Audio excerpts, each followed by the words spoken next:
एक board member ने उम्मीदवार से पूछा, आप कितने भाई बहन हो? उम्मीदवार ने कहा, सर मेरी एक बड़ी बहन है। फिर उस बोर्ड मेंबर ने कहा, अगर मैं तुम्हारी बहन के साथ भाग जाऊं तो तुम क्या करोगे?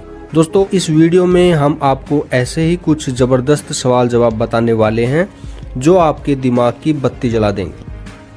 तो चलिए दोस्तों शुरू करते हैं। पहला सवाल है, इंटरव्यू बोर्ड ने उम्मीदवार से कहा, आप अंग्रेजी बोलना नहीं जानते, आप प्रशासन कैसे चला पाएंगे?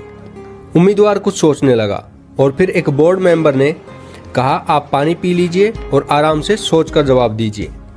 उम्मीदवार ने कहा, मैं यह पानी नहीं पी सकता, यह पानी कांच के गिलास में है और मुझे स्टील के गिलास में पीना पसंद है।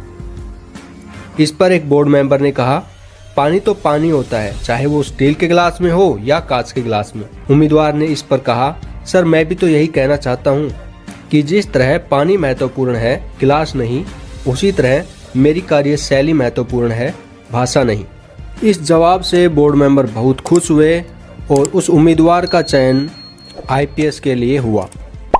दोस्तों, कई बार आईएएस इंटरव्यू में ऐसे अटपटे सवाल पूछ लिए जाते हैं जिससे उम्मीदवार या तो अपना मानसिक संतुलन खो देता है या फिर उसका जवाब ही नहीं दे पाता है। जैसे कि महिला उम्मीदवार से पूछा गया, क्या तुम शादी से पहले अपना दूध किसी को पिला सकती हो?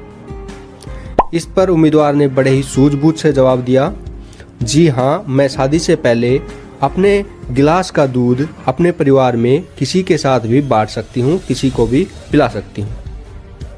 एक बोर्ड मेंबर ने उम्मीदवार से पूछा, आप कितने भाई बहन हो?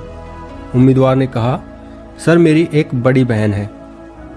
फिर उस बोर्ड मेंबर ने कहा, अगर मैं तुम्हारी बहन के साथ भाग जाऊं तो तुम क्या करोगे? यह सुनकर उम्मीदवार थोड़ी देर चुप रहा और फिर कहा कि सर, अगर मेरी बहन आपके साथ चली जाती है तो उसके लिए आपसे अच्छा जीवन साथी और कोई नहीं हो सकता और यह मेरे लिए खुशी की बात है।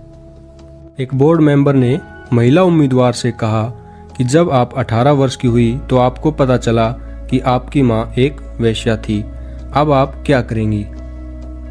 दोस्तों, यह सवाल सुनकर कोई भी इंसान भड़क उठेगा और शायद बोर्ड से बदतमीजी भी कर बैठे, लेकिन ऐसे सवाल यही चेक करने के लिए पूछे जाते हैं कि ऐसी स्थिति में उम्मीदवार कैसे रिएक्ट करता है। दोस्तों, कैंडिडेट ने इसका जवाब बड़ी ही समझदारी के साथ दिया और कहा कि मैं भगवान का शुक्रिया अदा करूंगी कि मेरे पिता मेरी मां के अकेले और आखिरी ग्राहक रहे हों।